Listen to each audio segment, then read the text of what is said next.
Welcome back to the deep dive. We've got something really interesting for you today. Oh, yeah. What's on the docket? It's actually an English lesson we came across, but, not your typical textbook stuff. Okay.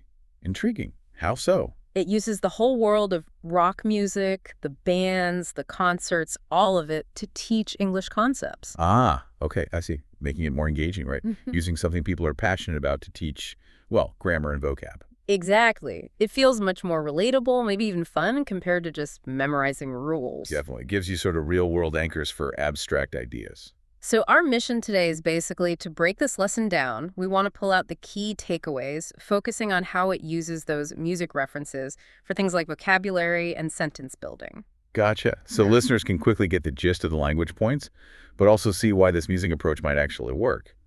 And appreciate the rock references along the way. Precisely. Think of it as understanding language structure, but, illustrated with guitar solos and stage dives instead of boring diagrams. I like it. Language with a backbeat. So where does this lesson start? Well, logically, it kicks off with the essential music vocabulary. You need the basic terms first, right? Makes sense. What kind of words are we talking about? The instruments mainly. The drum, electric guitar, acoustic guitar, bass guitar, Yeah. the tambourine, the organ, just simple definitions to set the stage. Okay. The hardware. What about the people? Yep, covers that too. The band as a whole, the lead singer or vocalist, it uses both terms. Right. And of course, the microphone, can't forget that. No, definitely not. So it lays out the key players and props first. Exactly, like getting your cast and set pieces in order. And from there, it jumps right into sentence structure, the real foundation. The classic subject plus verb plus object, SVO. That's the one, the core of how we build sentences. And the examples are great because they stick with the theme. Like what? Give me one. Okay, so the singer was drinking a beer. Simple enough. The singer is the subject. A drinking is the verb, the action. And a beer is the object. Yeah. It was being drunk. Or how about the man played his new guitar last night? Okay. The man subject. Played verb. His new guitar object. Straightforward. And I really like that it brings in actual artists almost immediately. Like, Madonna's making a new album. Oh, nice. So Madonna.subject is making.verb, a new album. Object. It grounds it. Totally. Or U2 will play a new song, same structure. U2 subject will play verb, new song object. It just clicks better, I think, than generic stuff. I agree. It feels less like a dry rule and more like describing something that, could actually happen. And it doesn't stop there. It quickly adds another layer, direct and indirect objects. Right. So the action still goes to the direct object, but there's someone else involved, the indirect object, who sort of receives or benefits from it. Yeah, exactly. The lesson uses, he sang a song to me. Okay, so a song is the direct object. That's what he's saying. Right, but who did he sing it to? Me! I'm the indirect object. I got the song. Makes sense. Another one. She played the guitar for him. Okay, the guitar is direct object. Him is indirect object. The guitar gets played. He gets the performance. Perfect. And the classic example they use? The lead singer gave Gene an autograph. Autograph, direct object, what was given. Gene, indirect object, who received it. Yeah, you can see how the action is directed towards the indirect object. And the practice exercises hammer this home with more band scenarios. The drummer broke the drumstick. Subject, verb, direct object, nice and clear. The band doesn't have an organist. Still SVO, even with the doesn't have. Band subject doesn't have verb, organist, object. And mixing direct and indirect again. Yep. The lead vocalist sang her a beautiful song. Okay, vocalist subject sang a verb, song, direct object. And her is the indirect object, who the song was for. Got it. And the last one. The guitarist threw a pick to his bass player. Guitarist subject, through verb, pick, direct object, and his bass player is indirect object, where the pick went. Using these band situations just makes practicing this stuff feel less like, well, practice. Absolutely. It sticks better. Okay, so we have the basic sentence. What's next? Adding flavor. Exactly. The lesson moves into adding detail, complements, adjectives, and adverbs. Right. Complements first. Those are the ones that tell you more about the subject, not receiving an action, usually after verbs like be or seem. Spot on, like the lead vocalist is Irish. Irish describes the vocalist. Subject complement. Or the drummer seems angry. Angry tells us about the drummer's state. The organist is Russian. Russian describes the organist. It completes the description of the subject. Yeah, fills in the picture. Then adjectives, the classic describers for nouns and pronouns. And again, music examples. He's the best guitarist. Best modifies guitarist. Played a red organ. Red describes the organ. Visual detail. Curly-haired singer. Curly hair describes the singer's appearance. Fred is a terrible drummer. Poor Fred. But terrible describes his drumming skill. Adjectives really paint the picture. And did you see the part about adjective order? I found that fascinating.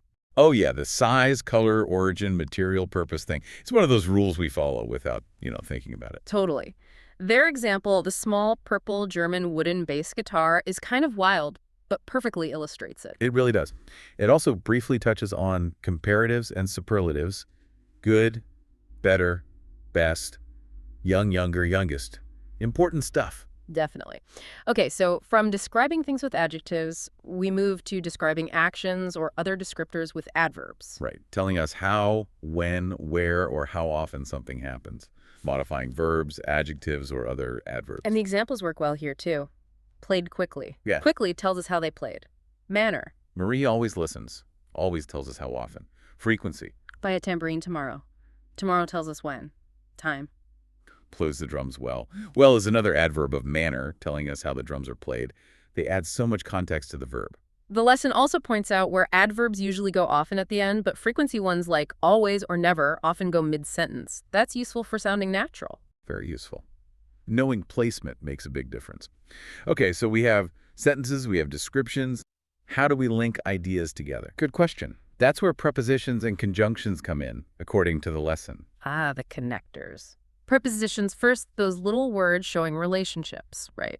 Time, place, direction, usually before a noun or pronoun. Exactly, like the band played on the stage, on show's location. Pick in his pocket. It also shows location. Started at 8-0 at show's time. Tambourine above his head. Above shows position.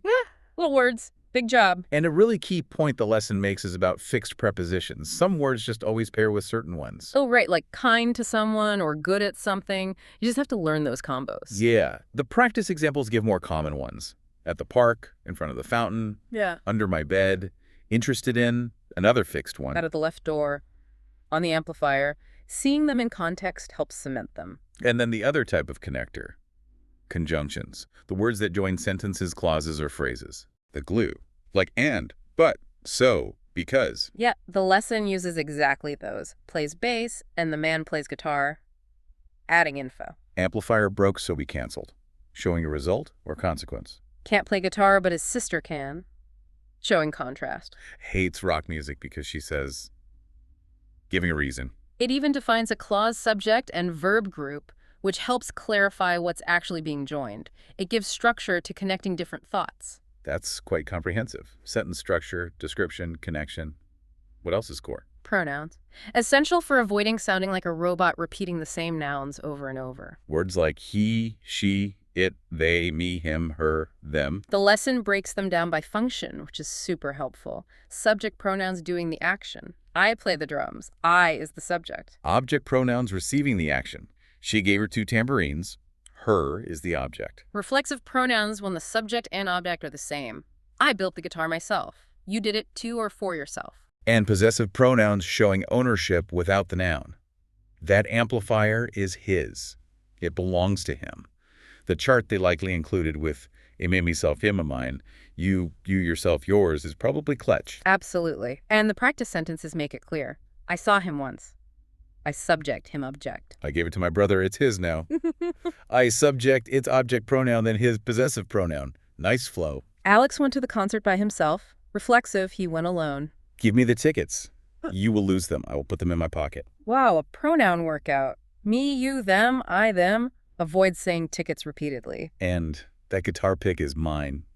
Possessive, standing for my pick. Using the music context for these examples just makes it easier to track. It really does. So after covering all these individual building blocks, does the lesson show how they all work together? It does, yeah. Oh. It wraps up by weaving everything into a story and then a conversation. Ah, application. Tell me about the story. It's about this character, Kelly, who's a groupie. And the story uses the vocab and sentence structures naturally. It talks about how she loves rock concerts, tries to sneak backstage, deals with security guards, apparently. One is her boyfriend, who sometimes lets her in. Convenient. Right. And it mentions artists she met, like Bruce Springsteen, who is friendly, and Avril Lavigne, who is apparently shy on her first tour. Cool details. Does it use specific grammar points? Yeah, implicitly. You see pronouns he, her, prepositions backstage with security, adjectives, friendly, shy, different verb tenses. It all comes together. It even mentions she wants to meet Bono, but U2 isn't touring, and that she's Irish, linking back to that compliment example. So it's a narrative that reinforces everything learned, but in a more flowing way. Exactly. And then the final piece is a conversation. How does that work? It's basically two speakers just chatting about their music tastes, and this is where you really see the language in natural action. Like expressing opinions. Totally. They mention a ton of artists: Duran Duran, Led Zeppelin, Robert Plant, The Stones, Keith Richards, Mick Jagger, Aerosmith, Joe Perry, Steven Tyler, Metallica, The Beatles, U2, Chuck Berry, Rod Stewart. Wow, quite a list. Yeah, and Paco de Lucia, Jacob Pastorius, Tori Amos, Anastasia, Jim Hendrix, Ringo Starr. It's very eclectic. So they're using the language to agree, disagree, compare artists. Exactly. They talk about different tastes, how popular music changes fast. You hear conjunctions like, but for contrast, because, for reasons, adjectives describing music, great guitars, adverbs, it all just flows naturally. It sounds like a perfect way to show that these grammar rules aren't just academic exercises. They're literally how we talk about things we like music. That's the core idea, I think. This lesson cleverly uses the energy and familiarity of rock music to make learning these fundamental English building blocks feel, well, less like work and more like exploring something cool. It takes abstract grammar sentence parts, descriptors, connectors, pronouns, and makes it tangible through these music examples. You remember indirect object? Better when it's linked to someone getting an autograph. So thinking about this whole approach, it really shows the power of context, doesn't it? Grounding potentially dry material in something engaging like music just makes it stick. It really does. So for you listening, having gone through this deep dive with us, you've seen how this lesson breaks down English essentials using this music theme. Which leads us to a final thought for you to consider. Think about the music you listen to, any genre, any artist. How does that music, or the conversations around it, use these very same language tools? Could paying attention to lyrics, or maybe interviews with musicians you follow, become another way for you to notice these patterns and continue your own language journey almost without realizing it, turning your playlists into practice. Something to think about.